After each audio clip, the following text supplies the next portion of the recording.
Sejam todos bem-vindos, sejam todas bem-vindas. No dia 14 de setembro de 2017, Luiz Carlos Cancelio Olivo, reitor da Universidade Federal de Santa Catarina, foi preso junto com outros 6 professores universitários, em uma operação da Polícia Federal que envolveu 19 equipes da Polícia Federal, mais de 100 policiais. A acusação era de uma quadrilha presa que teria desviado 80 milhões de reais dos cofres públicos da Universidade de Santa Catarina. O reitor foi afastado da universidade e, no dia 2 de outubro, 18 dias depois da prisão, subiu ao 7º andar do Beira-Mar Shopping, lá em Florianópolis, e se suicidou, se jogando do 7º andar do shopping. As acusações faziam algum sentido? São realmente necessárias operações espetaculosas, como a que foi feita pela PF para prender esses 7 professores? O que levou o ex-reitor a um ato tão extremo como esse?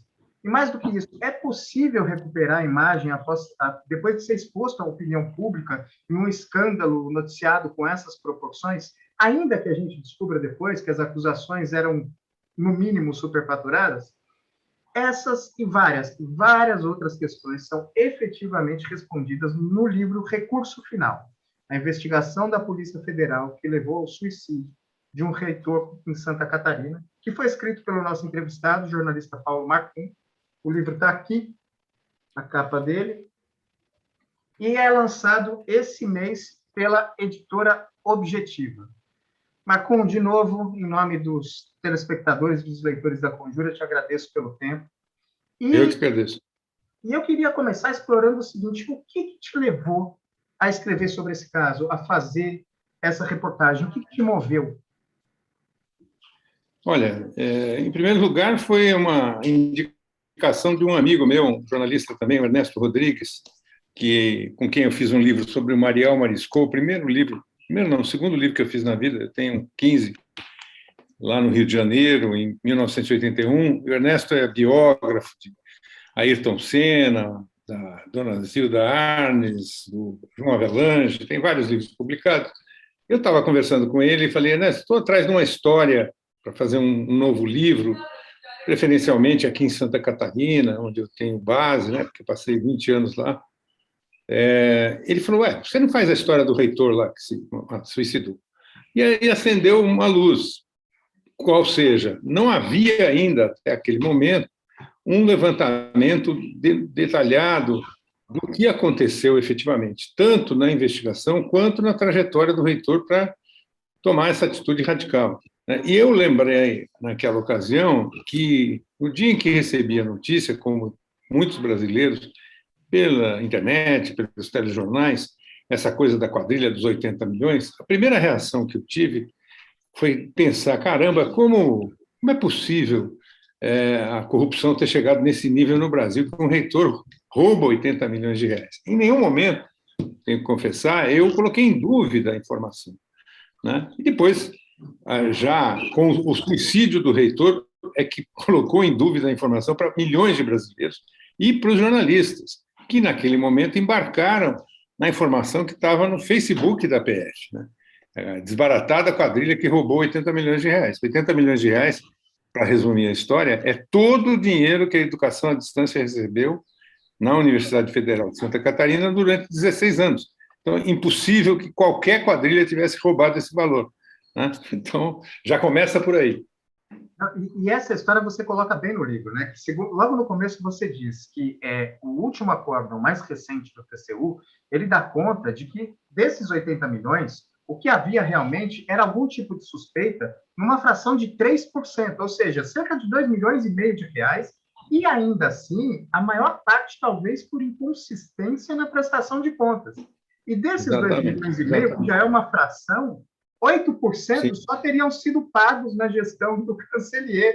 Ou seja, o que explica o fato de a Polícia Federal partir para cima de professores dessa forma, com esse quadro que você coloca de uma forma tão clara logo no começo do livro? Olha, eu acho que não tem outra explicação a não ser o clima que o Brasil estava vivendo, de que havia corrupção em todo canto e que um grupo de abnegados e heróicos investigadores, promotores, juízes, etc., era capaz de resolver isso.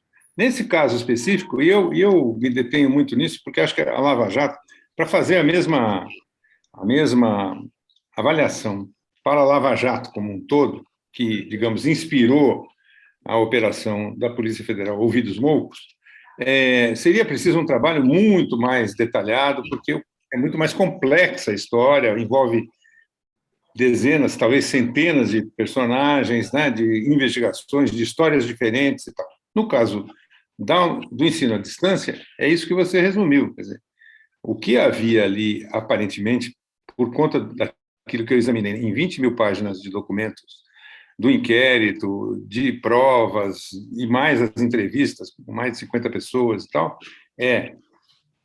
vamos dizer assim, certas irregularidades administrativas, até mesmo de aonde inscrever a comprovação de que determinado trabalho foi realizado para valer uma bolsa, um jogo brasileiro, assim, uma gambiarra, vamos dizer assim, que era a chamada linha do tempo, que era como a CAPES não permitia pagar 2 bolsas para a mesma pessoa no mesmo mês, quando isso acontecia, essa pessoa ficava numa fila, e essa fila era preenchida posteriormente com um jeitinho, vamos dizer assim. É irregularidade? É irregularidade. Isso é uma quadrilha? Eu tenho minhas dúvidas. Quer dizer, não havia, aparentemente, mas essa é a tese que a Polícia Federal apresentou, o Ministério Público comprou, a juíza que determinou as prisões preventivas também aceitou preliminarmente e agora está em julgamento. Essa é a tese, que era uma quadrilha que estava se locupletando ali e enriquecendo apenas algumas pessoas e pagando gente que não tinha feito nada para a universidade. Isso eu não encontrei comprovação. Perfeito. Mas tem outra parte do seu livro que deixa muito claro o seguinte, que essa investigação da Polícia Federal já partiu de um pressuposto, de que a Universidade Federal de Santa Catarina reproduziria práticas que já tinham sido pegas em outras universidades. Chamado modus operandi. Mais ou menos isso. Usado textualmente pela delegada, o termo modus operandi, quer dizer, que é uma expressão latina para ações irregulares, certo? Basicamente, né? A maneira de operar da quadrilha. Da quadrilha que, enfim, aí a gente chega nesse quadro. Há um erro elementar na premissa, né, de que todo mundo é culpado ou que prova em contrário. Sim. Agora, exatamente.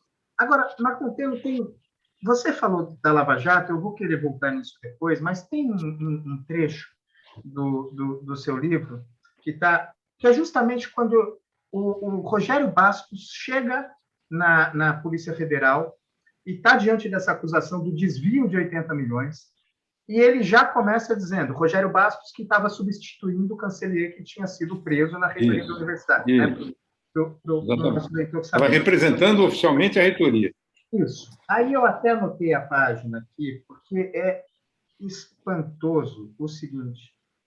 Duas coisas que eu queria anotar sobre isso. Ele está nas páginas 135 e 136. Ele fala, há um erro elementar e lógico, porque os 80 milhões, como você disse já, é o dinheiro investido na universidade nos quase 20 anos da educação à distância. E, além disso, você, ainda que houvesse desvio, ele cita aqui, né? 40 milhões foram repassados pela CAPES.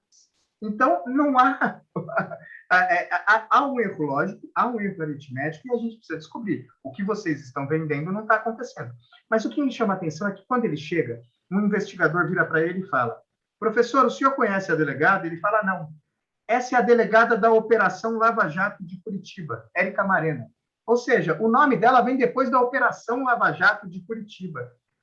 Isso. Como você acha que essa lógica da Lava Jato de realmente prende, depois a gente vê, prende professores universitários sem sequer ouvi-los antes, faz operação de busca e apreensão que em outras cenas narradas aqui chega a embrulhar o estômago, né? Como numa cena em que o agente da Polícia Federal chega na casa de um dos professores, eu não vou lembrar qual, e aponta uma arma para o filho dele de 17 anos, perguntando, tem uma arma em casa? E o professor, calmo, responde, não tenho, você pode baixar a sua. Essa lógica contaminou essa operação, na sua visão, essa lógica da Lava Jato, esse empoderamento tido pela Lava Jato? Com certeza. A única O único adendo que eu faria é que isso não começou na Lava Jato, né? Se a gente pensar nos anões do orçamento, houve irregularidades também, a proporção é diferente. Mas no tempo do governo Fernando Henrique, tinha um promotor famoso, compridão, que eu sempre esqueço o nome dele, que era fonte de informação para o Luiz Francisco, era fonte de informações para os jornalistas. E eu acho que assim, o que contaminou mais do que tudo foi não ter, da nossa parte, jornalistas, um senso crítico. Quer dizer, grande parte, não é a todo mundo, né? Eu menciono, inclusive, na coletiva, na Polícia Federal, colegas lá de Santa Catarina, renomados, e gente que não é de oposição, não é de esquerda, não é nada disso, contestaram as afirmações e levantaram, espera aí, queremos entender melhor o que está acontecendo. Mas, de modo geral, nós, jornalistas, os veículos, e os apresentadores, os colunistas, os repórteres e tal, compramos as coisas que foram oferecidas pelo preço que foi apresentado, sem dizer, epa, mas espera um pouquinho, vamos pensar um pouco nisso, né? Então, quer dizer, isto é que comprometeu, e mais do que isso, essa ideia de que todo mundo é suspeito até prova em contrário, né? Quer dizer, vamos investigar, a gente prende o cara, espreme o cara, torna ele, oferece algum tipo de acordo, tá, para que ele entregue as coisas e está tudo resolvido. No caso específico da Ouvidos Moucos, dá mais de centena de depoimentos que foram colhidos pela Polícia Federal, né, por condução coercitiva, por intimação, por prisão, inclusive, a meia dúzia que apontam para as tais irregularidades e mencionam a ideia de que havia ali um grupo que se beneficiava e tal.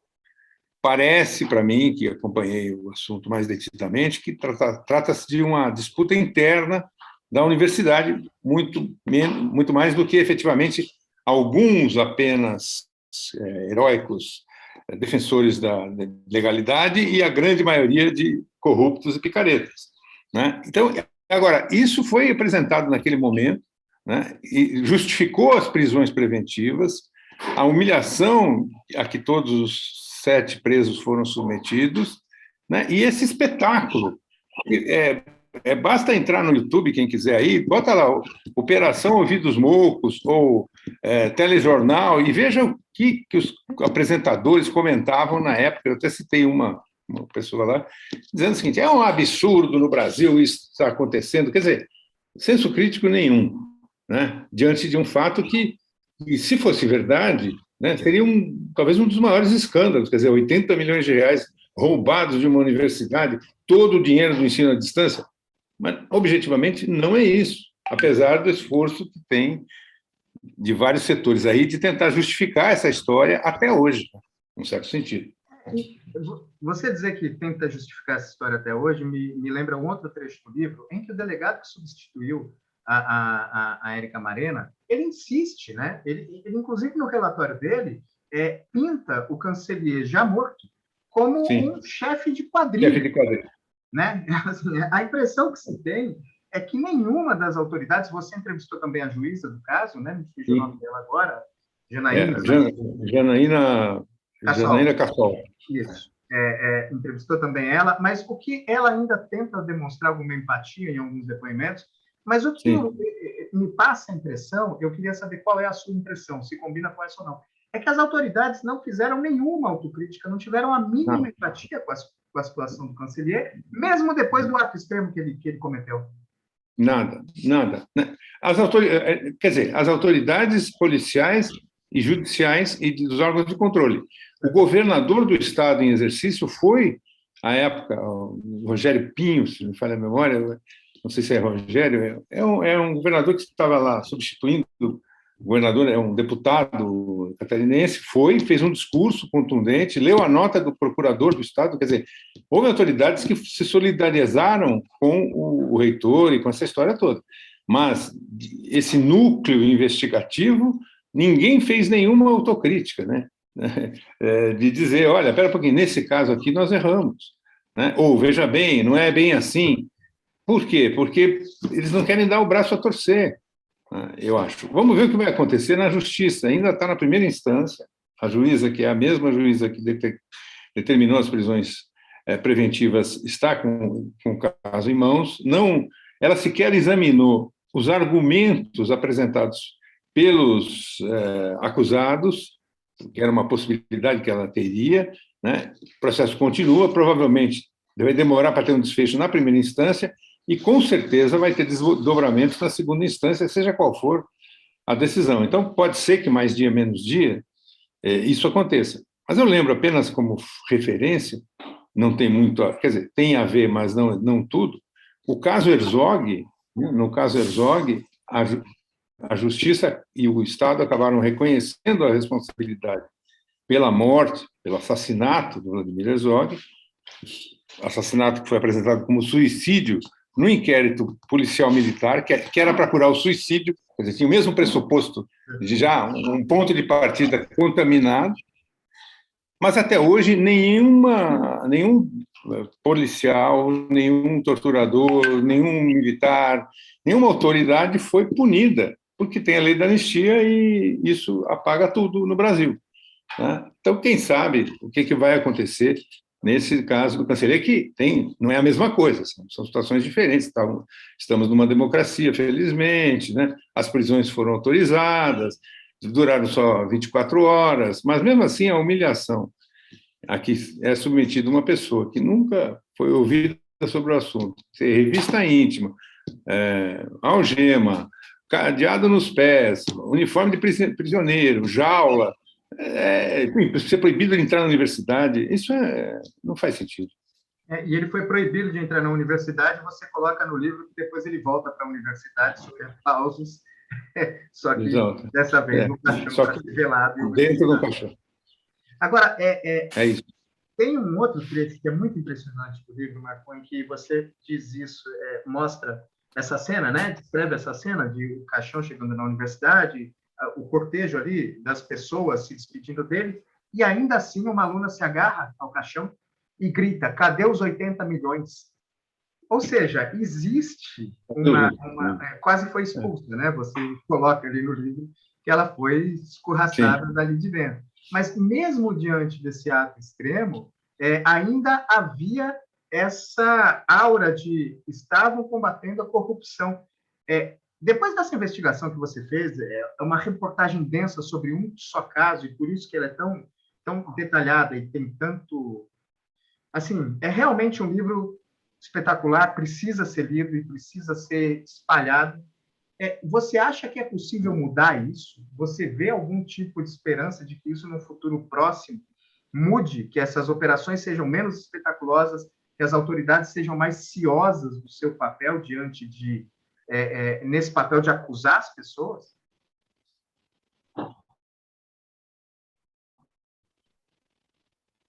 Acho que sim. Eu tenho hoje em Portugal, né? Eu me alterno, hoje estou no Brasil, mas cheguei há poucos dias atrás. Em Portugal não é assim.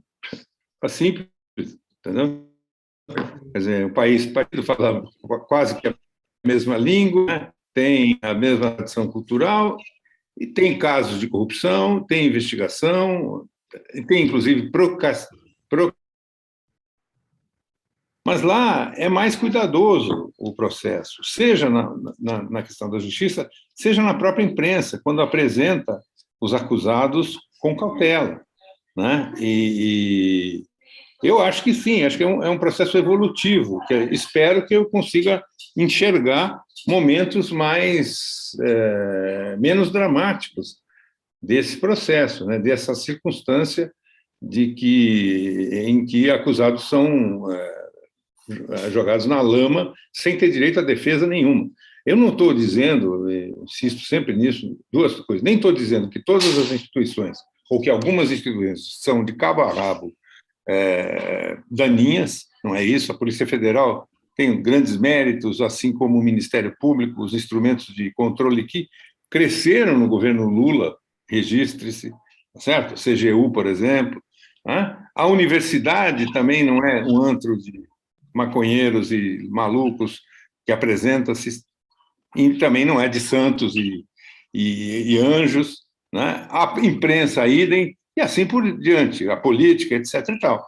Mas Nós temos que evoluir, avançar a sociedade para ter mais controle e mais cuidado em certas ações. E quando se junta a notoriedade, né? O filme A Lei é para Todos, que apresenta a história da Lava Jato, foi um sucesso de audiência.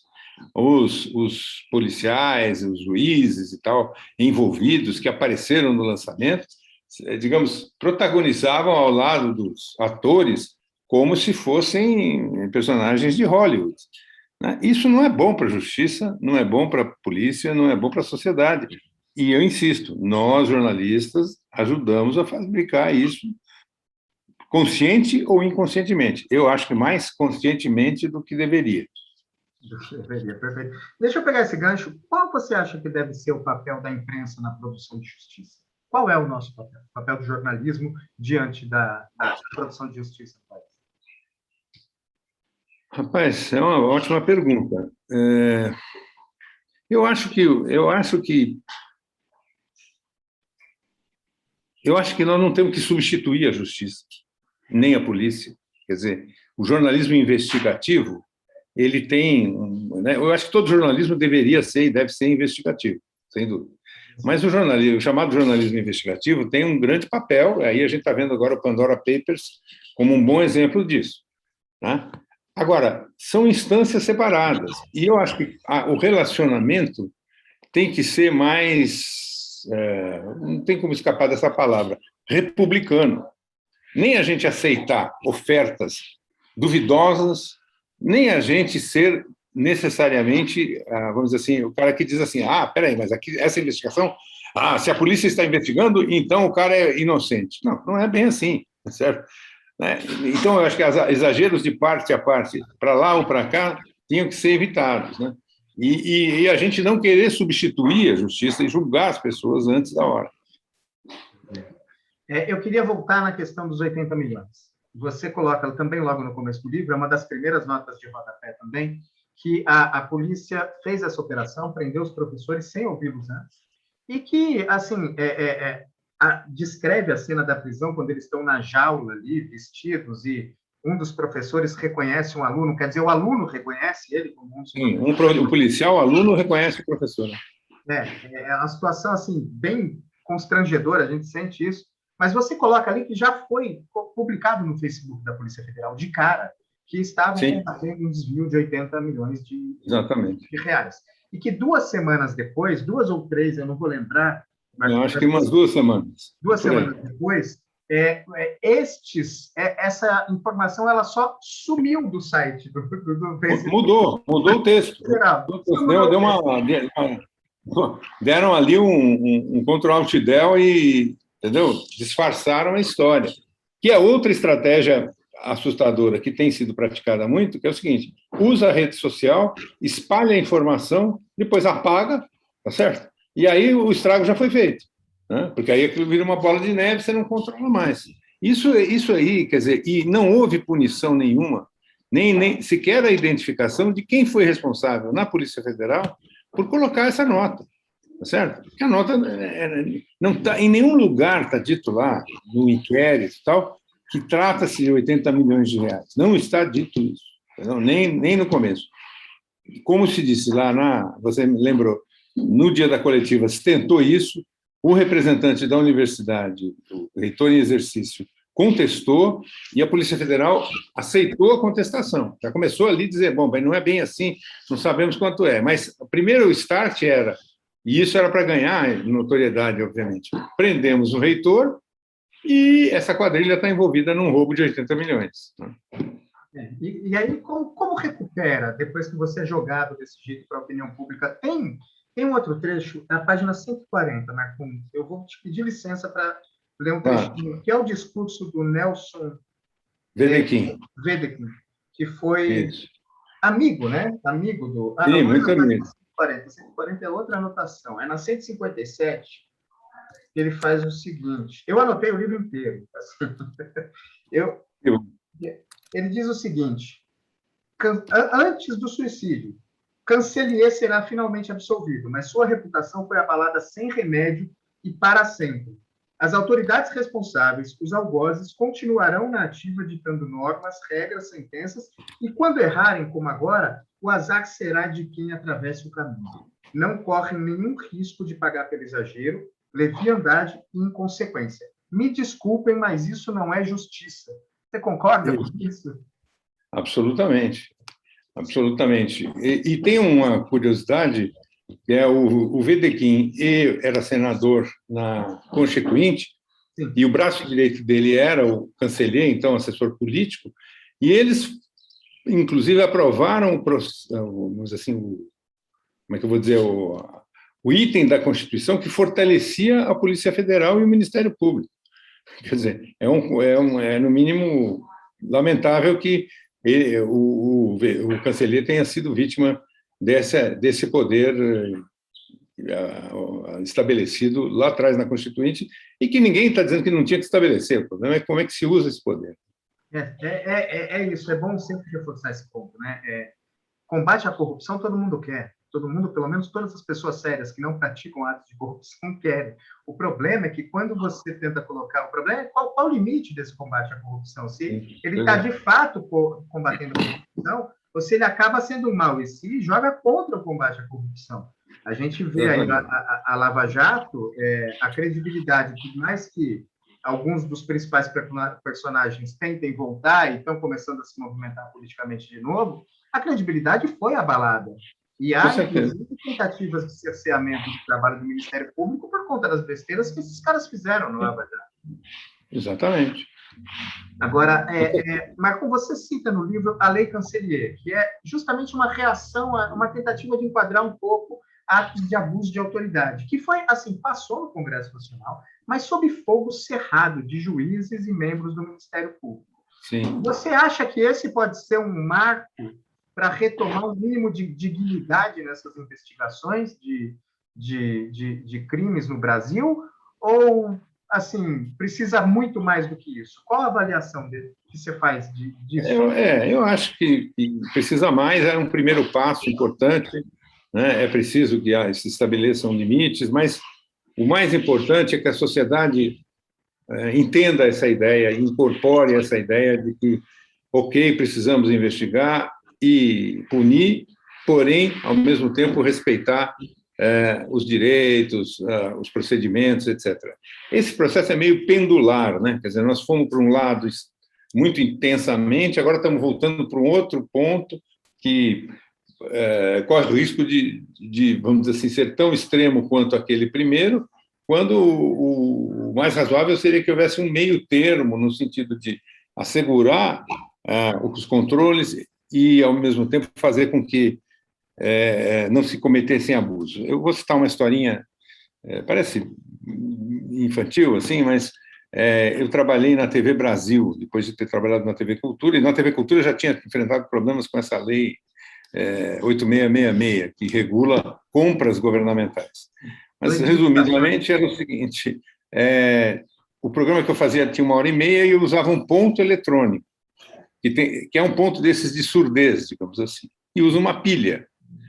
E a pilha acabava aos 20 minutos. No primeiro programa, eu falei, olha, acabou a pilha, fiquei sem ponto. Ah, não, mas é o seguinte, não há como fazer, porque a lei 8666 estabelece que tem que comprar a pilha mais barata do mercado. Não importa se ela presta o serviço ou não. Eu falei, mas como é que faz? Ele falou, não, faz o seguinte, você compra a pilha do seu dinheiro e arranja uma nota aí de refeição e tal, e a gente resolve o caso.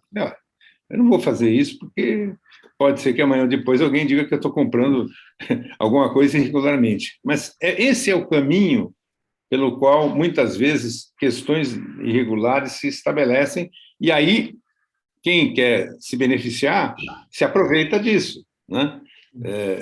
Eu acompanhei num outro cenário a situação de um gestor de uma instituição que tinha R$5.000 de verba para gastos discricionários, com o que ele quisesse, né? Então, quer dizer, tem que saber qual é a pilha melhor e garantir que aquela pilha comprada é no preço do mercado, perfeitamente. Agora, a pilha tem que funcionar durante 1h30, não durante 20 minutos. Tá certo? E a lei nem sempre garante isso. Você sabe que uma vez eu entrevistei o ministro Luiz Roberto Barroso, e foi uma entrevista, ele passou por esse tema muito rapidamente, talvez quando ele ainda fosse advogado. E ele disse que ainda ia escrever sobre como a Lei 8666, mas não só não protege quem quer fazer correto, como abre brecha para quem quer burlar a lei, porque ela não tinha segurança, não trazia segurança. Esse caso da pilha é fantástico, sobre como, às vezes, você acha um subterfúgio para em prol do Estado, porque, afinal, você estava trabalhando com eficiência do Estado, mas acabava... poderia ser enquadrado... Poderia ser a porta de entrada para um problema, é isso. Resumidamente, é isso. Nessa pesquisa que você fez, você conseguiu... Enfim, é só sobre um caso, você conversou com uma juíza, mas você já investigou muitos casos, inclusive citou aí o Herzog, salvo engano, você tem livro escrito sobre isso. Sim. Você tem alguma experiência sobre isso. E na página 169 do livro, eu vou me permitir ler de novo, acho que é fundamental. Você reproduz um diálogo entre poucos dias antes da morte, né, do suicídio do Cancellier, um diálogo entre o Accioli, que é o irmão dele, e ele, em que o Accioli diz o seguinte, esse é o seu texto. Accioli perguntou sobre o juiz Sérgio Moro. Cal, que é o Cancellier, explicou que, como os concursos públicos para o judiciário são muito concorridos, tem maior chance de aprovação quem se dedica exclusivamente a estudar as questões que cairão nas provas e acaba sem tempo de ler, estudar, aprender sobre humanidades, antropologia, ciência, filosofia, ética. O resultado, disse, é um judiciário jovem, despreparado, mal informado e reprodutor do que de pior existe na classe dominante. Você enxergou isso nessa sua investigação para compor esse livro? Eu acho que sim, quer dizer, todos os personagens, a grande parte dos personagens são jovens, eram jovens, até o Cancellier tinha 50 e poucos anos, mas já tinha muita estrada, né? Mas os outros, eles, digamos, têm professores, têm a juíza, tal, eu acho que são muito, digamos assim, um pouco inexperientes, pouco experientes para as atribuições que têm. Né? Isso não tem muito como resolver, né? Na medida em que você tem uma regra de acesso, que são os concursos públicos, né? Você tem uma disputa muito grande e as pessoas que acessam essas profissões são pessoas preparadas, não são pessoas despreparadas. Mas, como o Cancellier mencionou, talvez preparadas em alguns casos para passar no concurso, mais do que para ter a função que exercem. Eu acho que é mais um caso em que a gente vai ter que ter tempo e esperar que essa coisa evolua e melhore ao longo do tempo. Eu tenho mais duas perguntas para te fazer. Uma delas é, você assistiu o caso Evandro? Caso Evandro? Caso Evandro? Não. Tá. Não, é que é um caso também, porque se você tivesse assistido, eu queria fazer uma comparação. Se você acha que o caso Cancellier, então vou esquecer o caso Evandro, mas o caso Escola Base, você acha que, de alguma forma, ele conversa com esse caso Escola Base? Certamente conversa, mas eu acho que no Escola Base foi mais grave, porque, vamos dizer assim, era só uma suspeita e a fonte de informação um delegado, né? E um jornal, o Diário Popular, eu acho que era o Rodrigo Jordão, o sobrenome do diretor do jornal, que era um jornalista experiente, não embarcou naquela canoa em nenhum momento, né? E no caso da Ouvidos Moucos, a parte desses colegas que lá na coletiva se levantaram e tal, não houve assim no dia seguinte, assim, Polícia Federal acusa professores de roubar 80 milhões, mas o roubo é muito menor, segundo fulano de tal. Até porque não teve nenhum fulano de tal que também se manifestou, porque toda a cúpula da universidade foi pega de surpresa. Então, é uma espécie de escola base, mas eu diria que, neste caso da Ouvidos Moucos, digamos, mais contaminada pelo clima do Brasil em geral, que na escola base não existia, né? Era outro momento do país. Queria conversar rapidinho com você também sobre um personagem do livro e da sua investigação, que é o Corregedor, que é o Hickel, né? É um nome completo. Hickel, Rodolfo Hickel do Prato. Isso. Lá na escolha, já havia uma briga, como você disse, uma questão de disputa política universitária contaminou a relação entre o corregedor e o reitor. Principalmente, e é colocado ali, o corregedor parece que ficou mais chateado mesmo, porque teve R$1.000 do seu salário, um decréscimo de R$1.000, por conta de uma questão de cargo comissionado, que poderia ser encaixado e etc. A partir daí, ele começa a mover, como se percebe na leitura do seu livro, meio que uma campanha sistemática de tentar desestabilizar, de alguma forma, a reitoria do Cancellier. Aí você pega tudo que foi produzido por esse camarada é usado pela Polícia Federal sem o menor questionamento, né? Isso. Só que teve uma jornalista, que você também cita no livro, do site Jornalistas Livres, que depois do suicídio levanta a folha corrida do Hickel e vê que, assim, ele é um cara, no mínimo, controverso para ser corregedor. O problema da gênese, esse problema encontrado na universidade, como ele poderia ter sido evitado, na sua opinião, Marco?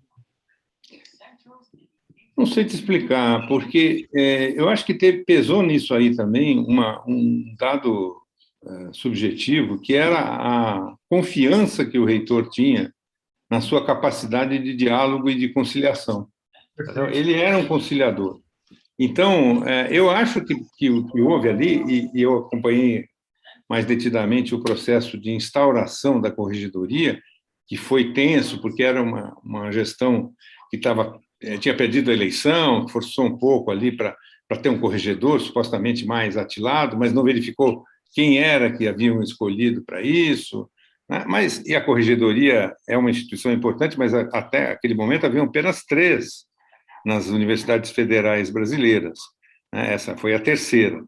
Né? E eu não sei se alguma solução teria evitado isso. Talvez a decisão da juíza de proibir a entrada do reitor na universidade, que não faz nenhum sentido, pesasse menos. Né? Mas é óbvio que ele estava num processo de depressão ali, tentando se levantar, alguns amigos ajudaram, ele acabou ficando afastado de muitos colegas, a universidade era a vida dele.